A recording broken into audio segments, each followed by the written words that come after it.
Hi guys, welcome back to this Moneycontrol live stream. You're watching Closing Bell with me, Nandita Khemka. It's been a range-bound session, no festive fireworks coming in on the Lal Street. In fact, the Nifty closed near the low point of the day. 19,395 is where it shut shop. In fact, even the sensex, ended lower by about 140 points or thereabouts. It was the mid-cap end of the markets that managed to hold on to gains. So the Nifty mid-cap index ended with minor gains, but even the small-cap index, gave up most of its gains. In fact, whatever gains it saw in the midpoint of the session, kind of fizzled out, and we ended the small-cap index also, in the red. If you look at the advanced decline ratio, for a large part of the session, it was, at somewhere around 1:1, but towards the end of the session, we saw advanced decline ratio at 1:2. And if you talk about the sectoral performance, Realty was the top mover, autos and pharma, following suit, but it was FMCG, IT and metals. These were some of the pockets that were weighing heavy in today's session. If you look at individual movers ahead of numbers, M&M, that stock was up somewhere around 4%. Top Nifty gainer, the company will be reporting its numbers tomorrow. And Apollo Hospital, that came out in the second half of the session, and we saw healthy margin expansion. And on the back of that, that stock also, among the top Nifty gainers in today's session. Hero Moto, Coal India, IndusInd Bank were some of the counters that did well. Remember, Nifty Bank Index managed to shut shop with slim gains today. After in fact, the Nifty Bank Index has also been fairly volatile. Yesterday, we saw the index end in the red. Day before yesterday, it staged a very smart comeback from the day's low. But on and off, we see the Nifty Bank coming under pressure and managing to hold on to some crucial levels. On the losing end, on the Nifty, we had the likes of HUL, Tata Consumer, Adani Ports. Numbers came out in the second half of the session. Tech Mahindra and Infosys, these were some of the key laggards. But if you look at the mid-cap end of the markets, lots of result reactions coming in there. So you had the likes of Bata, Pidilite, all these stocks reacting to their numbers. But if you look at the top movers, on the Nifty 500 index, Spark, Sun Pharma Advanced Research, Aegis Logistics, KFin Tech, BASF, Sobha, these are some of the top gainers. On the flip side, you had the likes of MTAR Tech. That stock was the top Nifty 500 loser, down 12% or thereabouts on the back of a cut in EBITDA guidance as well as order guidance. We'll be talking about that in details in a bit. You had KRBL, you had the likes of SKF India, you had New India Assurance, MCX and BSE were also, on the, downside today, given the fact that, of course, BSE has seen a very smart rally, but today the stock was down by about 5% or thereabouts, coming under a fair bit of profit booking. But on that note, let me bring on board our guest for today. Joining me is Aamar Deo Singh of AngelOne, to take stock of where the markets have shut shop and what are the, what is the outlook like for some of these movers in today's session. Great to have you on the show, Aamar. First and foremost, no festive fireworks on the Lal Street. In fact, the Nifty has been range bound for a few sessions now. We saw a very good comeback from 18,990 levels or thereabouts. That's one level that we hit last week, but we managed to stage a good comeback. But once again, we are pretty range bound, and we have not been able to clear that 19,450 mark decisively, which also I think happens to be the 50-day exponential moving average, right? So going forward, we have one more session to go before we enter into the Muhurat session on Sunday. What is the outlook looking like? Do you think tomorrow as well we'll remain stuck in a range, or do you think there will be a breakout and perhaps we'll be able to shut shop above that 19,450 mark? Yeah, thank you for having me on the show. So, see, what we are witnessing is that there's a very clear-cut, I would say, tussle going on between the bulls and the bears, because what we saw was that Nifty bouncing back from the sub 19,000 levels, and then currently trading around 19,400. As you rightly said, 19,450, 19,500, that's technically a very important and crucial zone of resistance for Nifty. And also, having said that, what we see on the weekly charts is that weekly charts have moved from oversold territory. So, but some of the technical indicators are quite weak. So, effectively, what it means is that higher levels would be sold into. So, those who are looking to be on the short side, they would find anywhere between 19,400, 40, 50, those levels between 500. That would be selling opportunities for those who want to go short in the market. Those who are going long at lower levels, they would look at booking profits. So that's the reason we are seeing this tussle workout, and also it's a very narrow range. So if you ask me, somewhere around 19,200, 250 on the downside, that's a very strong support zone for Nifty. On the upside, 19,455, that's a very strong resistance zone. And also, if you look at the derivatives data, we see that on the derivatives data, we've seen that it's not been long built up, had happened some time back, but now it's more of short covering, long unwinding, and short built up today. So that tells me that these levels would be clearly watched out for. This, I would say, one good aspect is that we are not seeing too much of the advanced decline, which you mentioned about working very much in favor of the bears. So overall, the broader sense of the market remains positive. And I would say that looking at the long-term charts, they continue to remain intact and positive, but sustaining about 19,450-500. So tomorrow is the day prior to the Muhurt trading. So we'll have to watch out for tomorrow. There was expiry, so we saw a lot of consolidation and whipsaws in the markets too. Right, that was, of course, those were the key levels to watch out for, and of course we'll be watching out for that tomorrow before we enter into the Muhurat session on Sunday. But let's talk about one pocket that has been doing fairly well, even though the markets have been range bound. It's the pharma pack. I think it has gained for a 7th straight day, and stocks like Lupin, of course, came out with good set of numbers, even though there was some weakness in the India business. US business is something that did extremely well, and that was reflecting in the stock price as well today. The stock did manage to hit a fresh 52-week high, and if you look at the healthcare space, even Apollo Hospitals came out with its numbers. Margin expansion has been pretty healthy.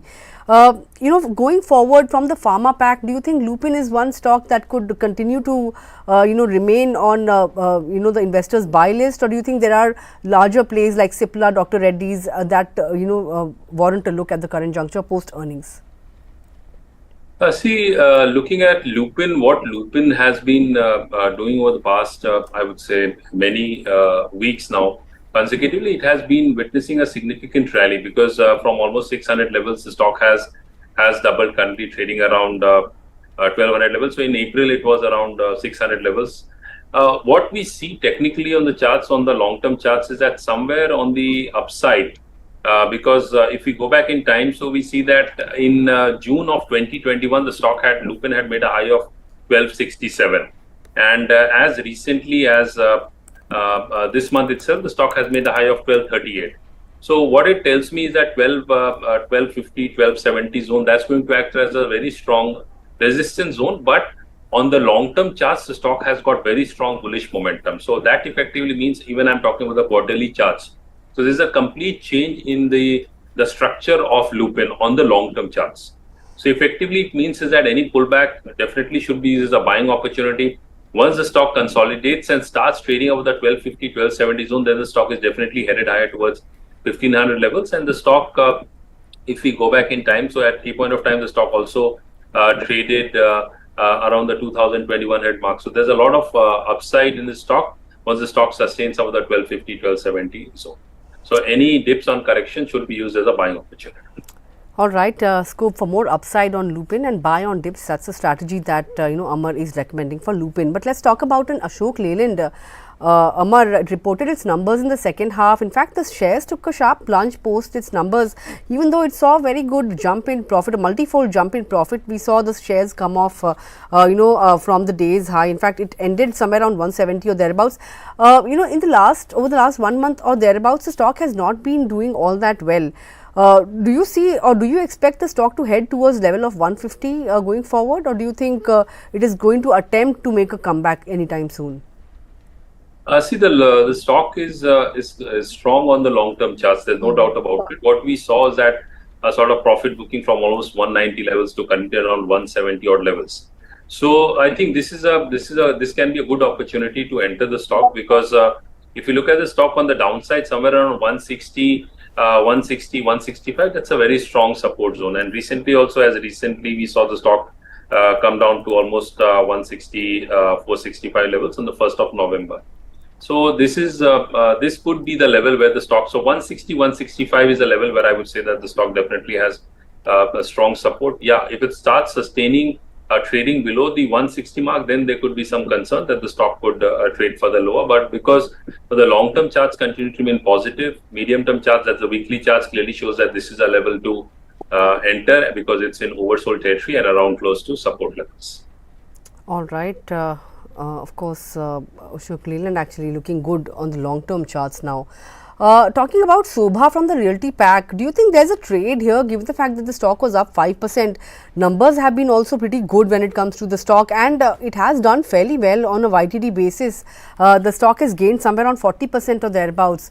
Do you think there's a trade here, or should one look at it from a long-term investment point of view now? I would say looking at Sobha, the stock is very strong on the long-term charts. So that clearly tells me that dips definitely should be looked at buying opportunities. And what we saw in the stock in the month of January 2022, where the stock had made a high of 1044. And from there, we witnessed some sharp correction towards the 400 levels. Currently, again, the stock is at 800, 830 odd levels. So this is one stock one can look at from a long-term perspective. However, as I said, 1000 on the upside, 1000, 1050 on the upside, that would act as a crucial zone of resistance. So that's the upside that one can expect on the stock. As far as downside support for the stock is crucial, support for the stock is concerned, that's around 700 to 750. That's a very strong support zone for the stock. All right, that's the view on Sobha. Let's talk about some of these stocks like Bharat Forge and RK Forgings now. Of course, RK Forgings was in focus given the fact that it has launched a QIP to raise somewhere around 1,000 crore rupees or thereabouts. But vis-a-vis a Bharat Forge, where the street has actually turned cautious given the kind of run-up that stock has already seen. So, if I asked you to pick one of these stocks, between RK Forgings and Bharat Forge, would you say that the setup for RK Forgings is looking better now on the charts? So, if you ask me, both the stocks have rallied significantly. And what we are witnessing is that some of the technical indicators, they clearly point towards consolidation. But if you ask me from a long-term perspective on the long-term charts, RK Forging, there the trend is extremely strong from a long-term perspective as well. So effectively, it means that any correction should be used as a buying opportunity, and also we could witness some consolidation in the stock. Because what we witnessed in this particular counter is that from 1st of September till date, the stock has been consolidating. So somewhere on the 750 on the upside and 580 on the downside, currently it's around 690 odd levels, 687, 68, 88. So clearly it tells me that the stock is in for consolidation, and the stock could consolidate further. And because the stock is not witnessing some significant correction, it's very close to its all-time highs. So its all-time high was around 752, currently it's around 687. So roughly around 10% correction has been there in the stock. So and the momentum is there to stay. So this is one stock one can look at from a long-term perspective. All right, let's shift focus to footwear stocks then. Bata is one stock that was in focus, of course, one of impact on profitability, but operationally strong quarter, and management commentary has been fairly strong. But the stock, fizzled out from the day's high, ended just about in the positive zone. But going forward, given the fact that on a YTD basis, the stock hasn't, given positive returns. But do you think by the time we end the year, do you think there could be some bit of a respite for this stock going forward? See, if you look at Bata, technically, this is one stock one can avoid.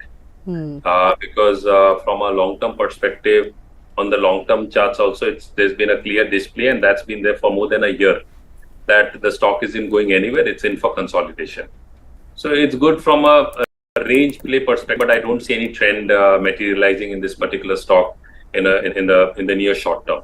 So today's data, today's trade, if you see for Bata, it has witnessed some significant move on sizable volume. So if you look at the average volumes for the last few months, today's volume has been significantly higher.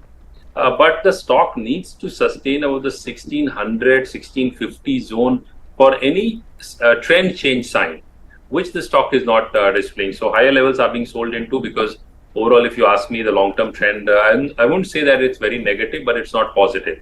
Clearly tells me that it's more of consolidation, it's more of a range play in the stock. The stock has got strong support coming around the 1400, 1500 zone, where it is on the upside 1600, 1650, that's the zone of resistance. So it's more of a consolidation which I'm seeing in the stock as of now. Right. Talking about MTAR Tech now, Amar, of course, numbers have disappointed. Stock has tanked somewhere around 11% today on the back of a cut in guidance when it comes to revenues, EBITDA as well. And margins have, of course, declined amid higher costs and higher inventories as well. In fact, management was on CNBC TV 18 today, and they've said that they've cut order guidance because, the revenue that is, expected has been deferred to FY25. And they've also said that second half is expected to be better when it comes to order inflows, and inventory levels are also expected to normalize from the end of this year. If you look at the stock on a YTD basis, it's up somewhere around 40% or thereabouts. But for somebody who's holding on to this stock, do you think one should keep holding on to it and perhaps wait it out for some bit of normalcy to return, as the management has pointed out, and perhaps look at a trade or look at exiting only after the stock manages to make a recovery after today's sell off? Or do you think one should perhaps partially book out at the current juncture? Yeah, I would say that one can look at booking profits at the current levels because the stock seems in for some sort of consolidation. So from that perspective, I would recommend that one should look at in some profits in the stock. All right. And what about the other stocks, defense stocks like Cochin Shipyard, Mazgaon Dock, some of these shipyard stocks? Of course, they have had a fairly good run, but at the current juncture, Mazgaon, in fact, also surged today on the back of strong margin expansion in the second quarter.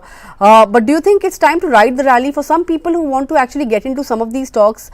Would you say they have missed the bus?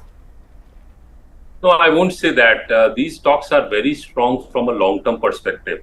So when I'm saying from a long-term perspective, that would be many quarters going forward. So they shouldn't worry much. But yeah, at current levels, I would say that one should wait out.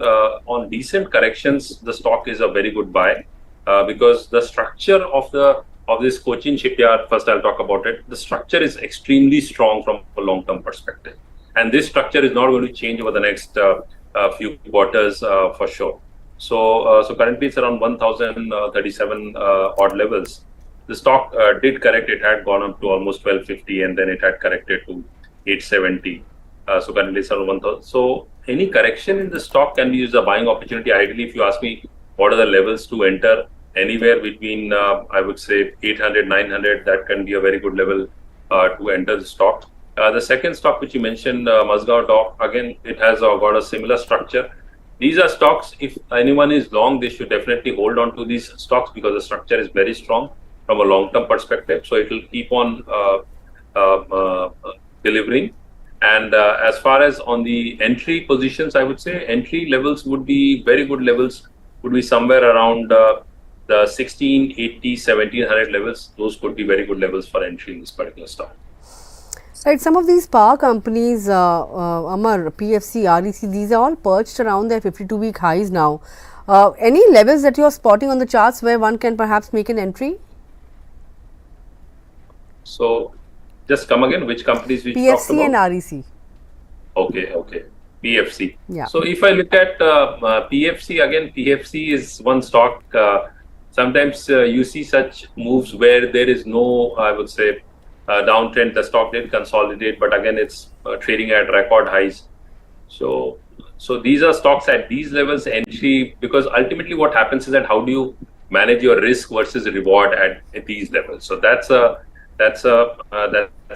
case to be looked at. But again, the structure is very strong. So on corrections, one should look at a buying opportunity rather than entering at the current levels. All right, wait it out for corrections when it comes to a PFC and REC. Just a couple of more stocks. Bajaj Finance. This is one stock that has been losing I think for a major part of the week.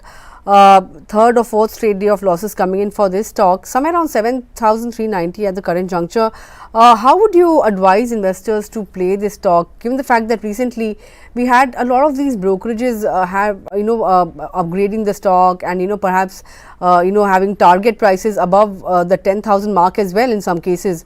But for now, since the stock has been in a correction, how would you advise investors to play this stock? I would say, talking about Bajaj Finance isn't going anywhere now.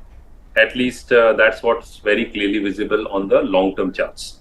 So effectively, it means is that it seems to have formed higher tops on the stock. So if I look at double tops, also formation is there, because if we go back in time, so somewhere in January 22, the stock had made a high of 8,000 levels. Then in October 2021, it had made a high, and recently also in October 23, the stock had made a high of 8,200 levels, close to those levels. Currently, it's around 7,400 odd levels, 7,386 to be precise. So there is a decline in momentum on the long-term charts. So what it tells me is that there would be profit booking coming into the stock. The stock has got very strong support coming around the 7,200 level. That's a level to watch out for, and below that around 6,900, 7,000 levels. So those are the levels one should ideally wait for, because the short-term and the medium-term trend remains. The short-term trend definitely remains negative. Other trends are more or less flattish. So that clearly tells me that immediately an uptrend is invisible in the stock in Bajaj Finance. Right, Aamar, before I ask you about your Muhurat picks, I want to also ask you your thoughts on Zomato. A breakout stock, so to say. In the last 6 months, we've seen the stock nearly double. 122 is where it's at the current juncture. I mean, how soon do you think it will hit 150 or 140 on the charts? Yeah, see, Zomato, what we are seeing is that it's very strong on the long-term chart. So clearly tells me that the structure has changed, because the stock did correct significantly from almost 160 levels, came down to somewhere around 40, and then it's back to 120. So the momentum is there to stay, because the long-term charts are very positive. We are not seeing any, I would say, sign of weakness there. The intermediate-term trend also is very strong, but one of the technical indicators on the intermediate-term trend tells me is that there could be some consolidation in the stock at the current level. So the recent high which the stock had made, that would be a level 126. So 125, 130, that would be an immediate zone of resistance for the stock. But on any dip, one should look at a buying opportunity. The stock has got now very strong support around the 100, 110 zone. All right, of course, 125 to 130, crucial zone for Zomato. That's the view, and the stock may be headed for a consolidation. But with that, before I let you go, Aamar, any recommendations for Muhurat trading? Anything on your list? Yeah, I would say some of the stocks which can be looked at from a more trading perspective and from a longer-term perspective. One is Titan is a company one should definitely look at from a long-term perspective. Then Interglobe Aviation, because the sort of transport and all right, those were the recommendations coming in for Muhurat trading from Aamar. With that, I think we've come to the end of Aamar. Before I end the show, I would like to wish you a very happy Diwali, and thanks a lot for joining in this afternoon and sharing your thoughts and your recommendations as well with us. Thank you for having me. Thank you. Thanks a lot. Well, with that, we've come to the end of this edition of Closing Bell. Thanks a lot for tuning in. But of course, stay tuned to Moneycontrol for all your other news and updates.